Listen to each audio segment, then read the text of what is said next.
Leviticus 11, New King James Version, verse 1. Now the Lord spoke to Moses and Aaron, saying to them, 2, speak to the children of Israel, saying, these are the animals which you may eat among all the animals that are on the earth. 3 among the animals, whatever divides a hoof, having cloven hooves and chewing the cud, that you may eat. For nevertheless these you shall not eat among those that chew the cud or those that have cloven hooves. The camel, because it chews the cud but does not have cloven hooves, is unclean to you. 5, the rock hyrax, because it chews the cud but does not have cloven hooves, is unclean to you. 6, the hare, because it chews the cud but does not have cloven hooves, is unclean to you. 7, and the swine, though it divides a hoof having cloven hooves, yet does not chew the cud, is unclean to you. 8, their flesh you shall not eat, and their carcasses you shall not touch. They are unclean to you.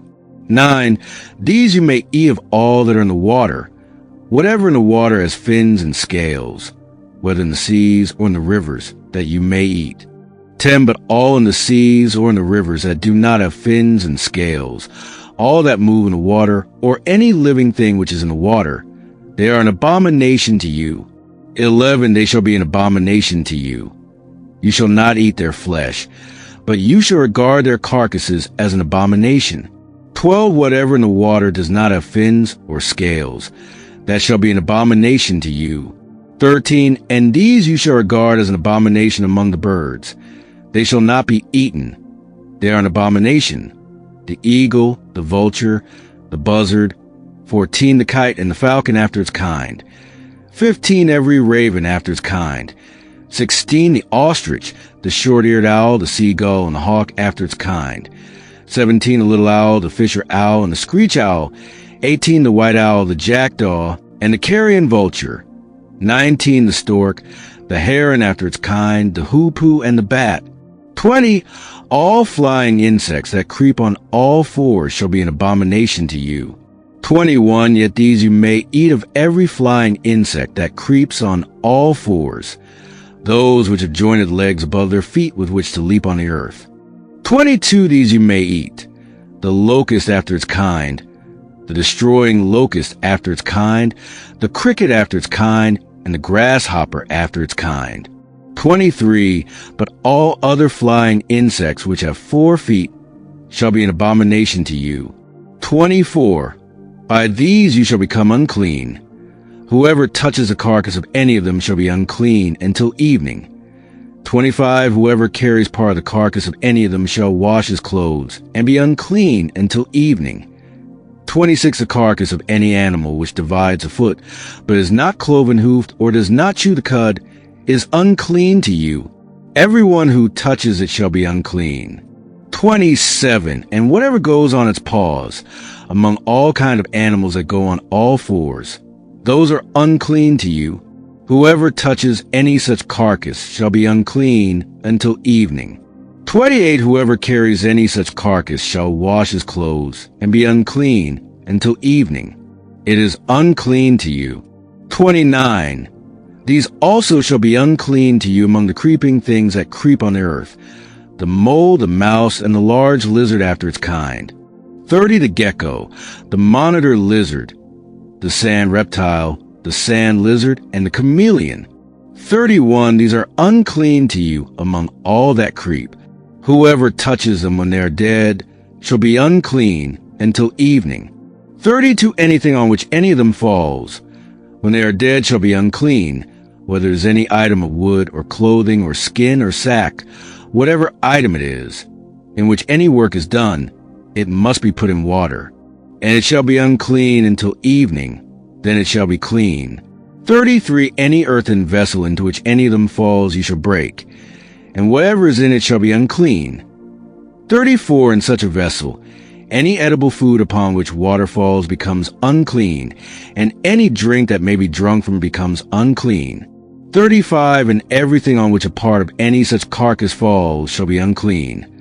Whether it is an oven or cooking stove, it shall be broken down. For they are unclean and shall be unclean to you. 36, nevertheless, a spring or a cistern, in which there is plenty of water, shall be clean, but whatever touches any such carcass becomes unclean.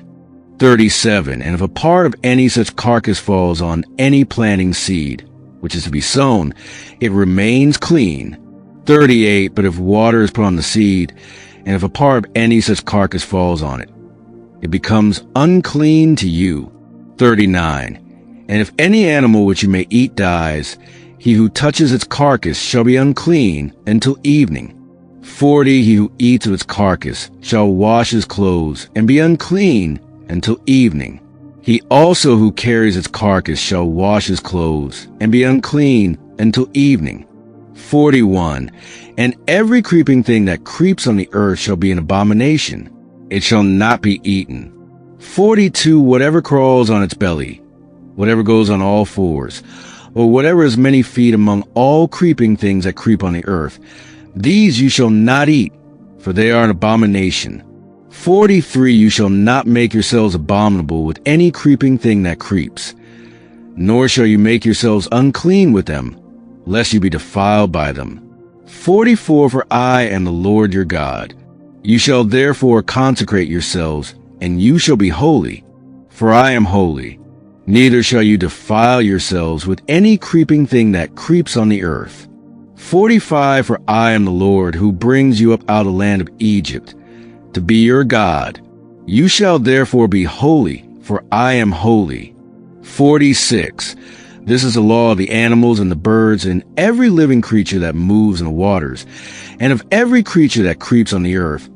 47. To distinguish between the unclean and the clean, and between the animal that may be eaten and the animal that may not be eaten. Leviticus 12, New King James Version, verse 1. Then the Lord spoke to Moses, saying, 2. Speak to the children of Israel, saying, If a woman have conceived and born a male child, then she shall be unclean 7 days. As in the days of her customary impurity, she shall be unclean. 3. And on the 8th day the flesh of his foreskin shall be circumcised. For she shall then continue in the blood of her purification 33 days. She shall not touch any hallowed thing, nor come into the sanctuary until the days of her purification are fulfilled. 5. But if she bears a female child, then she shall be unclean 2 weeks, as in her customary impurity, and she shall continue in the blood of her purification 66 days. 6. When the days of her purification are fulfilled, whether for a son or a daughter, she shall bring to the priest a lamb of the first year as a burnt offering, and a young pigeon or a turtle dove as a sin offering, to the door of the tabernacle of meeting. 7. Then he shall offer it before the Lord, and make atonement for her, and she shall be clean from the flow of her blood. This is a law for her who is born a male or female. 8. And if she is not able to bring a lamb, then she may bring 2 turtle doves or 2 young pigeons, one as a burnt offering and the other as an offering. So the priest shall make atonement for her, and she will be clean. Psalm 13, New King James Version, verse 1. How long, O Lord, will you forget me forever? How long will you hide your face from me? 2. How long shall I take counsel in my soul, having sorrow in my heart daily? How long will my enemy be exalted over me? 3. Consider and hear me, O Lord my God. Enlighten my eyes, lest I sleep the sleep of death. For lest my enemies say, I prevailed against him, lest those who trouble me rejoice when I am moved. 5. But I have trusted in your mercy. My heart shall rejoice in your salvation. 6. I will sing to the Lord, because he has dealt bountifully with me. Psalm 14, New King James Version, verse 1. The fool has said in his heart, there is no God. They are corrupt. They have done abominable works. There is none who does good. 2. The Lord looks down from heaven upon the children of men, to see if there are any who understand, who seek God. 3. They have all turned aside. They have together become corrupt. There is none who does good. No, not one. For have all the workers of iniquity no knowledge, who eat up my people as they eat bread, and do not call on the Lord? 5. They are in great fear, for God is with the generation of the righteous. 6. You shame the counsel of the poor, but the Lord is his refuge. 7-0, that the salvation of Israel would come out of Zion, when the Lord brings back the captivity of his people. Let Jacob rejoice and Israel be glad.